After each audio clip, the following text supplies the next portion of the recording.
Hello friends, नमस्कार। स्वागत है आपका यूट्यूब चैनल पर एक अनदर वीडियो।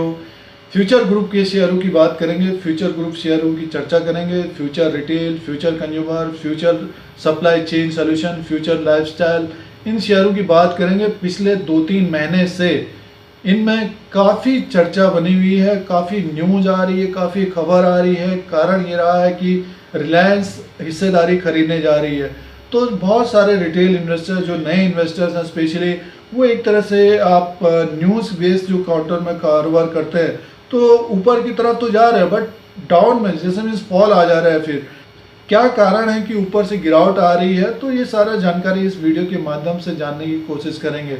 और अगर आपने इन्वेस्टमेंट किया है या करना चाह रहे हैं तो जानने की कोशिश करनी चाहिए कि इनमें काफ़ी ऊपर के लेवल से गिरावट आई है। अभी रिजल्ट भी नहीं आया, Q1 का जो रिजल्ट है, Q4 का जो रिजल्ट है वो भी नहीं दिया। आने वाले दिनों में इनकी मीटिंग भी है और जो रिलायंस से बातचीत चल रही है तो उसमें ये क्या कर रहे हैं, सारी जानकारी इस वीडियो के माध्यम से जानने की कोशिश करेंगे। अगर आप इन्वेस्टमेंट कर रहे हैं फ्यूचर ग्रुप में या लेना चाह रहे हैं या ट्रेड कर रहे हैं तो ये जानना बहुत ज़रूरी है। कुछ महत्वपूर्ण पॉइंट्स आप लोगों को बताने की कोशिश करेंगे। चैनल पर अगर आप नए हैं तो सब्सक्राइब और बेल आइकन को प्रेस करिए। आप लोगों को इसी तरह से इंडिया का जो शेयर मार्केट है, स्टॉक मार्केट है, उसका अपडेट, एनालिसिस सारा कुछ लेटेस्ट देने की कोशिश करते हैं। यूट्यूब की तरफ से आपको नोटिफिकेशन मिलता है जब भी वीडियो अपलोड होता है, और लाइक का बटन भी दबा दिया करें। देखिए, लगभग 20 से 25 दिन पहले भी एक वीडियो के माध्यम से आप लोगों को अलर्ट करने की कोशिश थी कि फ्यूचर ग्रुप और रिलायंस में जो डील हो रही है उसमें टाइम लग सकता है, और उसमें ये भी बताने की कोशिश थी कि लगभग इनको 100 करोड़ का इंटरेस्ट भी पेमेंट करना है। जैसे कि अभी आपने कल न्यूज़ देखी, एक अच्छी न्यूज़ जो रही है फ्यूचर ग्रुप के लिए, वो इन्होंने पेमेंट कर दिया है।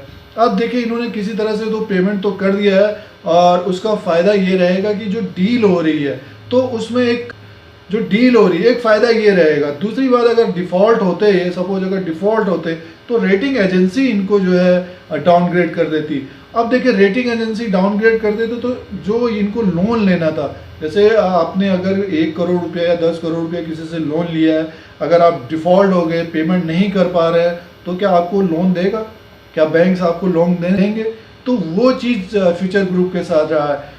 किशोर बियानी जी ने एक तरह से काफ़ी अच्छा बिग बाज़ार को फैलाया था, और इंडिया में एक तरह से आप मान के चल सकते हैं कि किशोर बियानी के कारण ही डिपार्टमेंटल स्टोर या फिर एक साथ जो एक छत के नीचे सारा सामान जो मिलता है तो किशोर बियानी जी का रहा है।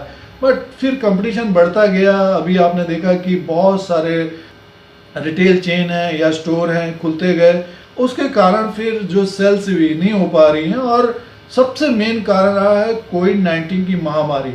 ये एक बड़ा कारण रहा है। इसी की वजह से इस ग्रुप ने फिर अपनी हिस्सेदारी बेचनी चाहिए, और जो डेप्ट आप देख लीजिए 12,700 करोड़ तक चला गया है, का ह्यूज डेप्ट हो चुका है, और सेल्स नहीं हो पा रही हैं।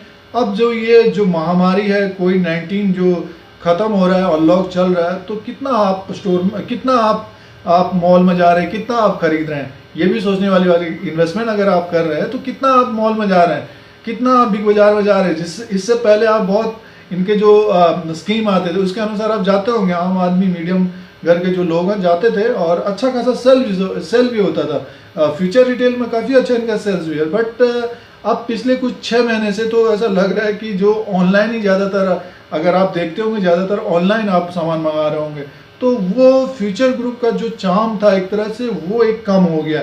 इसको आने में भी समय लगेगा। हो सकता है कि दिवाली तक अच्छा सेल्स हो। अभी जैसे ये डिफ़ॉल्ट होने से बचे हैं तो रिलायंस से जो डील चल रही है तो उसमें थोड़ा सा बेनिफिट होगा। अब देखिए, रिलायंस से जो डील है, वेंडर हैं तो ऋणदाता है, तो उनसे आरएएल ने अपने बकाये पर थोड़ा नुकसान सहने को कहा है। यानी मीन्स रिलायंस जो है निगोशिएशन कर रहे हैं। सपोज अगर ये 100 करोड़ रुपया अगर ना दे पाते अगर फ्यूचर ग्रुप, तो वैल्यूशन और भी नीचे की तरफ होता, तो रिलायंस जो रिटेल लेना चाह रहे हैं, जो अपना बिजनेस बढ़ाना चाह रहे हैं, तो उनको फ़ायदा रहता। तो ये एक ध्यान में रखने वाली बात है, इसको समझने वाली बात है। देखिए, कोई कंपनी अगर अपनी हिस्सेदारी बेच रही है या पेमेंट दे नहीं पा रही है तो उनके शेयरों में गिरावट आएगी। आपको कभी कभी अच्छी न्यूज आएगी तो वो शेयर ऊपर की तरफ जाते हुए दिख सकते हैं। अब आते हैं, देखिए, रिलायंस डील और फ्यूचर ग्रुप की बात में आते हैं, तो इनकी जो कंपनियां हैं, लगभग 4-5 कंपनियां हैं, तो वो एक तो मर्ज होंगी।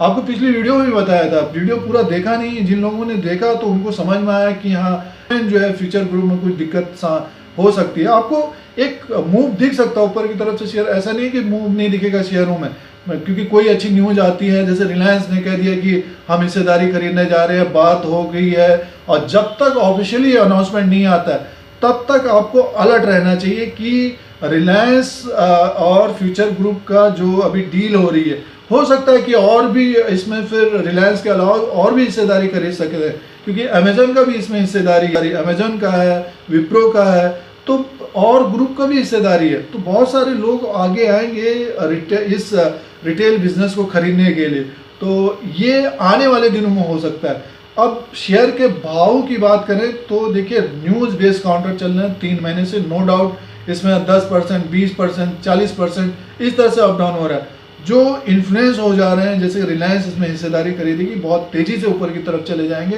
तो वो समय लग सकता है। समय क्यों लग सकता है? 3-4 कंपनियों के ये मर्ज करेंगे, उसके बाद जैसे फ्यूचर इंटरप्राइजेस में मर्ज करेंगे, बात ये आ रही है, उसके बाद उसमें हिस्सेदारी रिलायंस खरीद सकते हैं, वो भी निगोशिएशन करने के बाद।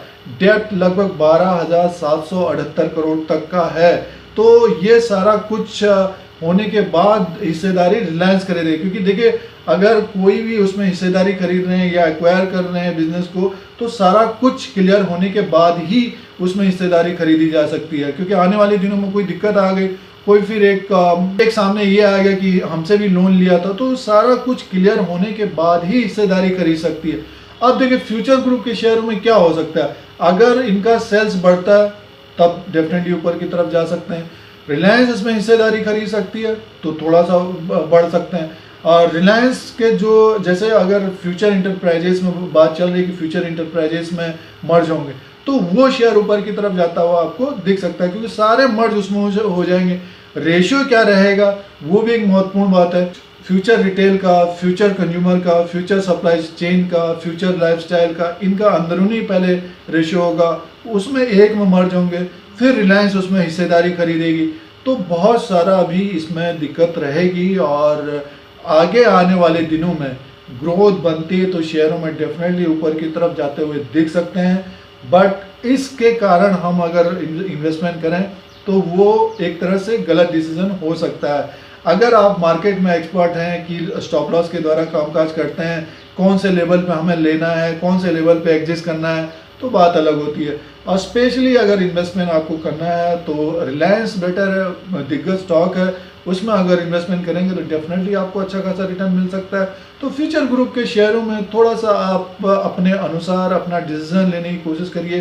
कुछ बातें आप लोगों को बताने की कोशिश है कि डेप्ट है 12,700 करोड़ का, किशोर बियानी जी का भी खुद का अपना डेप्ट है लगभग 2,000 करोड़ का, तो वो किस तरह से सॉल्यूशन होगा, उसका कैसे समाधान होगा, तो ये सारा डिस्कशन आप लोगों को बताने की कोशिश है। स्पेशली नए इन्वेस्टर्स काफ़ी पूछताछ कर रहे थे, क्योंकि वो एक तरह से फ्यूचर कंज्यूमर में जो हिस्सेदारी खरीदने वाली बात आ गई थी कि रिलायंस हिस्सेदारी खरीद सकती है, तो उसके कारण काफ़ी लोगों ने उसमें इन्वेस्टमेंट कर दिया। तो दोस्तों जो जिन्होंने लिया है, अगर ऊपर की तरफ जाते हैं तो व्यू ये रहेगा कि निकलने की कोशिश करनी, या एज ए सिचुएशन जिस तरह की सिचुएशन है उसके हिसाब से अपना डिसीजन लेने की कोशिश करनी चाहिए, फिलहाल सोचनी चाहिए। तो दोस्तों ये कुछ पॉइंट्स आप लोगों को बताने की कोशिश थी। फ्यूचर ग्रुप के जो चर्चा चल रही है पिछले कुछ समय से, एक तरह से काफ़ी उतार चढ़ाव हो रहा है, उस तरह से फ्यूचर ग्रुप के शेयरों में उतार चढ़ाव हो रहा है, 20% अप, 10% नीचे, तो उसमें थोड़ा सा आप अलर्ट रहिए और सावधान रहिए। अपना जो इन्वेस्टमेंट है उसको थोड़ा सा प्रोटेक्ट करिए। जो अभी फंस चुके हैं तो उनको भी अपना डिसीजन लेना चाहिए कि किस तरह की कंपनी में हम इन्वेस्टमेंट कर रहे हैं, तो क्योंकि कंपनी एक तरह से हिस्सेदारी बिक रही है या बेच रही है, तो ये आने वाले समय में कौन खरीद सकता है, रिलायंस ही खरीदेगी या फिर कोई और बड़ा ग्रुप खरीदेगा, तो ये सारा डिस्कशन आने वाले दिनों में आप लोगों को अपडेट कराने की कोशिश करेंगे। फिलहाल ये कुछ पॉइंट्स आप लोगों के सामने रखने की कोशिश थी। तो महत्वपूर्ण बात यह है कि एक तो कंपनी के ऊपर डेप्ट है, लगभग 12,700 करोड़ के आसपास का डेप्ट है, प्लस बिजनेस नहीं हो रहा है। जैसे कि रिटेल में आप देख रहे हैं ज़्यादातर ऑनलाइन ही खरीद रहे हैं लोग, तो एक कारण है। दूसरा कारण ये है कि आने वाले 6 महीने में भी इस तरह का रहेगा, और तीसरा कारण ये है कि काफ़ी कंपटीशन भी रहेगा। तो ये सारे कारणों की वजह से फ्यूचर ग्रुप पे दिक्कतें बनी हुई है। डेप्ट एक कंसर्न बना हुआ है, फिलहाल डिफॉल्ट होने से कुछ बचे हुए हैं। रिलायंस के डील में इनको थोड़ा सा फायदा हो सकता है कि दूसरे ग्रुप पे इसमें हिस्सेदारी खरीद सकते हैं। तो ये सारा कुछ आने वाले दिनों में मीटिंग होगी, रिजल्ट निकलेगा, तो उसी के अनुसार स्टॉक अप डाउन हो सकते हैं। तो ये बहुत महत्वपूर्ण पॉइंट, थोड़ा आप सावधानी पूर्वक या अलर्ट होकर इन्वेस्टमेंट करिए। अपना डिसीजन अगर ले रहे हैं, उतार चढ़ाव में एक्साइटेड हैं या फिर झोली भर भर के आप ले रहे हैं, इंटरनेट की भाषा में थोड़ी दिक्कत हो सकती है आप लोगों को। तो जो फंस चुके हैं तो अपना डिसीजन भी लेना चाहिए उन लोगों को। तो दोस्तों, ये फ्यूचर ग्रुप का आप लोगों के लिए अपडेट था। अगर आपको ये YouTube channel India Dheeraj Singh देखना है तो सब्सक्राइब और बेल आइकन को प्रेस करिए। आप लोगों को इसी तरह से इंडिया का जो शेयर मार्केट है, स्टॉक मार्केट है, उसका अपडेट, एनालिसिस सारा कुछ लेटेस्ट देने की कोशिश करते हैं। YouTube की तरफ से नोटिफिकेशन मिलता है जब भी वीडियो अपलोड होगा। फिर कोई नया वीडियो लेके आएंगे। आज के लिए इतना ही, धन्यवाद।